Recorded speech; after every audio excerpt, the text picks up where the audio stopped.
In this video, I want to share with you my tips, my techniques when I'm out looking for compositions. I hope you enjoy it.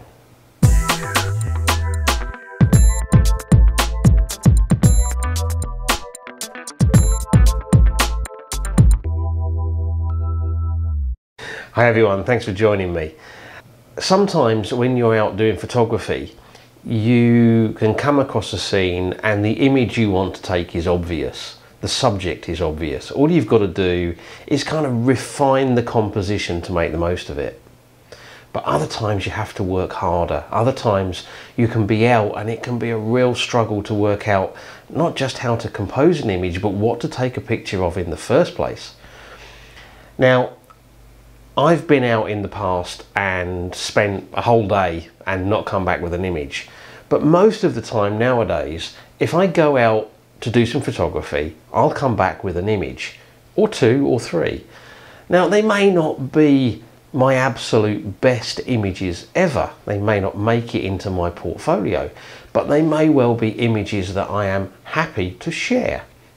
And quite often I will get very positive feedback on those images.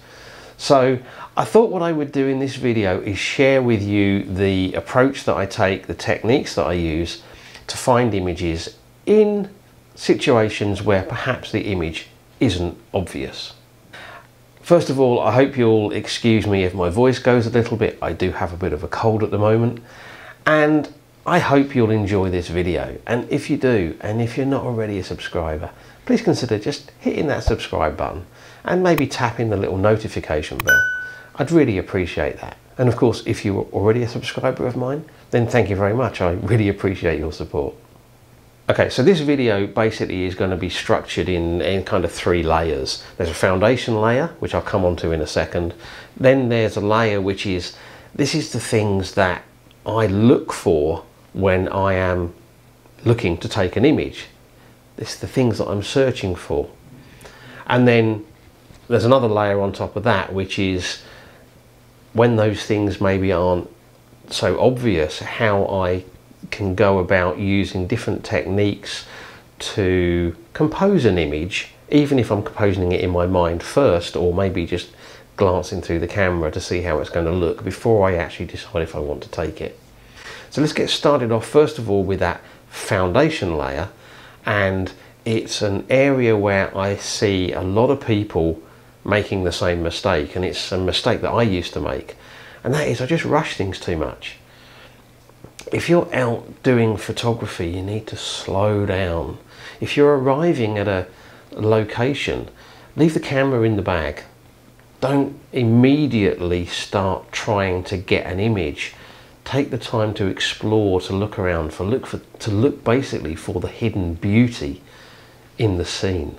And if you're out for a hike, well, don't treat it like a route march. Take your time, walk a bit slower, pause often, look around, look behind you. The number of times I've been out hiking and I've just turned around 180 degrees and realised I've walked past a beautiful scene. It didn't look that beautiful when I was walking that way, but when I turn around and look behind me, it looks lovely and it makes for a really nice image. So this is, no matter the other steps that I'm talking about here, the main thing before you get onto those steps is just to take your time, take it slow, and that way you'll stand a much better chance of finding images that are worth taking. So what do I actually look for when I'm trying to find an image to take? And I'm going to split this into two different areas, and the first one is contrast. Okay, so contrast can mean different things. First contrast is going to be bright and dark, light and shadow. And having a bright subject and a dark background, for example, can make a really nice image. Obviously you've got to have a subject, but just seeing that contrast between bright and dark, light and shadow can make a lot of difference. You can also have, of course, contrasting colours. Something, you know, nice and orange or red against a blue background can work really well. And of course you can also have contrasting textures. So you can have something really smooth, maybe like water, over rocks which are harsh and hard. And those contrasting textures can work really well. And that's actually one of the ways where long exposure photography can work really well, because you can have really smooth water, but really solid, immovable, kind of hard objects within the water. And that contrast between hard and smooth can work really, really well for creating an image. So that's the first thing that I'm looking for, is contrast. The second thing that I'm looking for is shapes and patterns. If you can see a shape, even if it's kind of a rough shape, then there's a possibility there's an image there. So one of the shapes that I like to see most of all is a triangle, because diagonal lines in an image seem to really work. So if I can see a diagonal line, a triangular shape somewhere, then I know there's a possibility of an image there. But of course it doesn't have to be a triangle or a diagonal line. You can get curves as well. The other thing I like to look out for is patterns. So you may have a group of things, rocks, trees, whatever it might be, but a group of things that create a pattern that you can then use to make an image.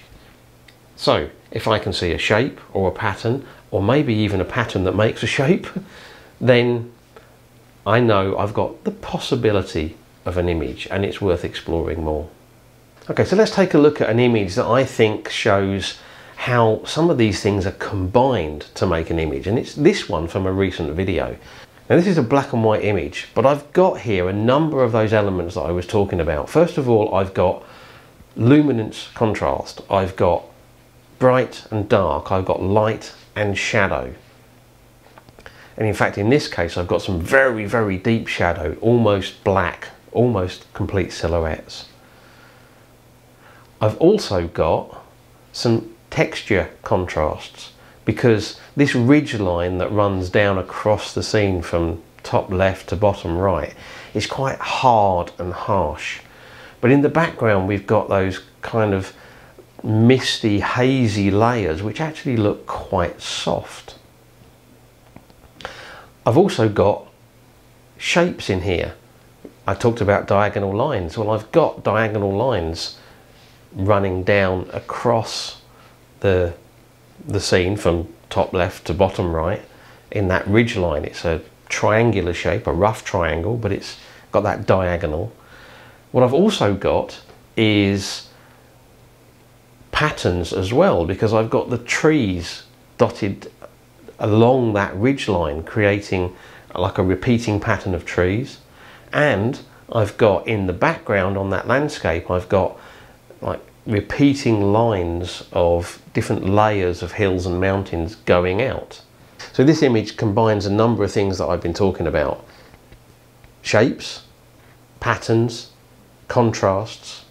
It's all in this one image.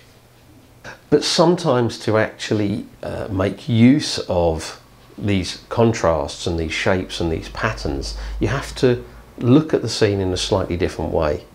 And that can sometimes mean moving away from just the way that your eyes would normally see the scene and starting to think about ways that your camera can see the scene.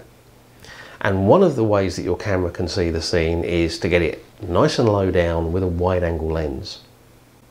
If you do that, what you're going to do is change the perspective of the scene. Certainly things that are in the distance are going to look very small, and anything that's close up to the camera is going to look larger by comparison. So it changes that perspective. Quite often when we're looking for a landscape image to shoot, we start off looking at what's in the distance, find a nice subject, and then look for a foreground element to kind of anchor the scene, to lead us into it. But you can flip that around, use the foreground as your main subject, and then your background can become a supporting element. And that can sometimes be an easier thing to do in some environments. You can of course do the complete reverse of getting low down and wide by going higher up. Now going higher up means you can point the camera down. It means you can eliminate the sky as a factor in your images. And if we look at this image of this tree, if I had shot this from lower down, the tree would have been against the sky, or at least part of the tree would have been the background would have been sky, and it wouldn't have worked. But by getting higher up and shooting down, I could get the entire tree with a background of the much darker in shadow pine trees that were behind it, and the image works so much better as a result. Getting high up and shooting down is a technique that works particularly well if you're using a longer focal length, if you're breaking out that telephoto lens. And getting the telephoto lens out is the next thing that I will do. If ever I am really struggling to find a composition, I will put the telephoto lens on the camera and I will look at the scene around me through that telephoto lens. Because by putting the telephoto lens on, we change the way that perspective is perceived. It makes things look closer together than they are. But it also simplifies the scene as well. We take out lots and lots of distractions and we can focus in on just areas of detail.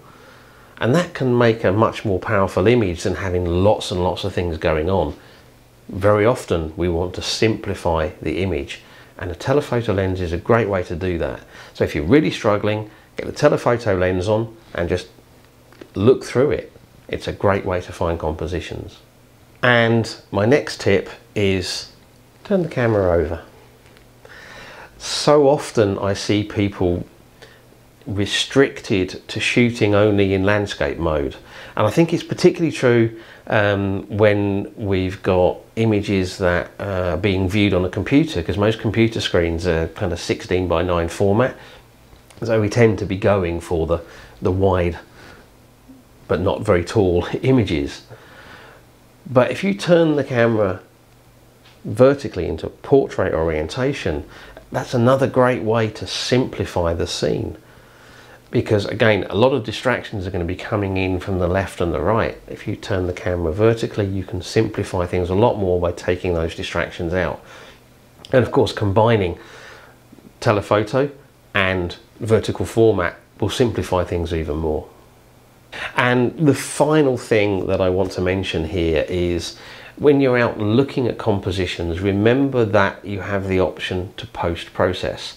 The vast majority of landscape photography is not necessarily about capturing the scene exactly as it is. It's more about capturing the feel of the scene. So when I'm looking at a scene, I'm often thinking in the back of my mind, how would that look if I boosted the contrast? How would that look if I made it a bit more vibrant than it is in real life? How would it look in black and white? So just using a little bit of imagination and thinking about how the image might look with a bit of post-processing, and I rarely go overboard with my processing, but a little bit of post-processing can really help. And that's probably about it. I think I've covered off the main things. You need to go slow and take your time and really look at the scene. You need to look all around you. Don't forget, the best image might be over your shoulder, and if you don't turn around you won't see it. Looking for contrasts, contrast in light, contrast in colour, contrast in texture. Looking for shapes and patterns. And then of course just changing your angle of view with your focal length and with your height above the ground can make a lot of difference. Flipping the camera vertically and zooming in can really remove distractions. And there's nothing wrong if you're struggling to find an image to shoot. Get the camera out, put a zoom lens on, put a telephoto lens on, and look through it and see what you can see. Sometimes just doing that will just highlight compositions that you wouldn't spot any other way. And finally, think about how you could post-process a scene to make it look better. It might look kind of okay in real life, but a little bit of post-processing like contrast and things like that can make it look really nice. I hope you found this little bit of a ramble from me useful, and I'm quite glad that my voice has held up all the way through. If you've found this interesting, found this useful, then please consider giving it a like or maybe a share on social media. And of course, Don't forget about the subscribe button if you're not already a subscriber. Let me know what you think. Have you got some tips that you'd like to share? You can always leave me a comment. And of course, as always, I really appreciate you taking the time to watch. So thank you very much. And until the next video, bye.